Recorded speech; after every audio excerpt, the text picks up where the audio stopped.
le masque va devenir objet de jeu avec les bébés parce que le temps est long et donc du coup, entre-temps, les bébés, ils naissent et ils ont besoin d'interaction avec nous et avec le monde. Donc, le monde est actuellement masqué, voilé, donc, enfin, voilé au sens de masqué.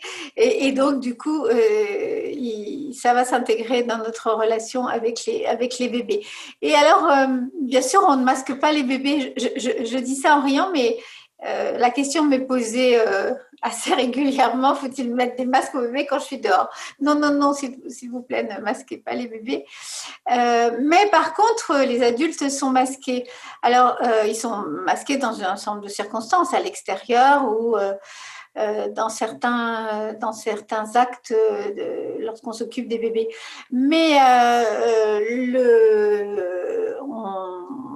on se souvient de quelque chose qui est général à tous les âges de la vie, c'est de tous les âges, oui, de la vie, c'est que le masque pose plus problème aux adultes qu'aux bébés.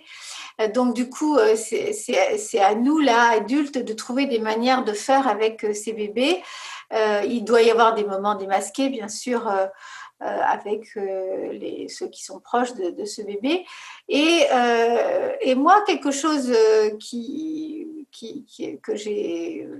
que j'ai vu régulièrement et que j'ai appris avec les parents, c'est que ce masque-là, il est finalement, on peut assez facilement, enfin, on peut l'intégrer dans le jeu, les jeux avec les bébés.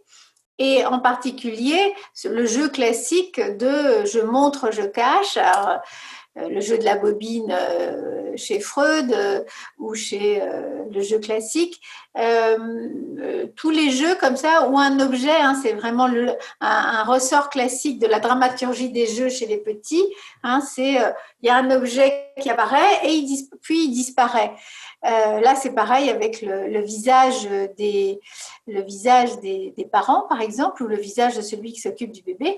Et donc, on sait que les tout petits, ils n'ont pas la permanence de l'objet. C'est-à-dire que quand je mets mon masque, qu'est-ce qu'il y a derrière ce masque?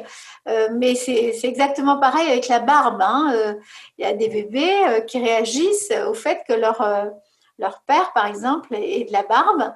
Mais ils réagissent aussi si leur père se coupe la barbe, parce que la barbe, elle dissimule une partie du visage. Le masque, il dissimule une partie du visage. Et donc, quand ce visage change, eh bien, l'enfant, il le perçoit. Il le perçoit et il doit faire un petit un processus, mais aussi un petit jeu pour s'approprier le fait que le père avec la barbe ou le père avec le masque, c'est toujours le père, quoi. Ou si on l'enlève, qu'on le mette ou qu'on l'enlève. Et donc, je trouve que les parents ont très vite aussi compris que ça rentrait dans l'interaction et dans le jeu avec les bébés.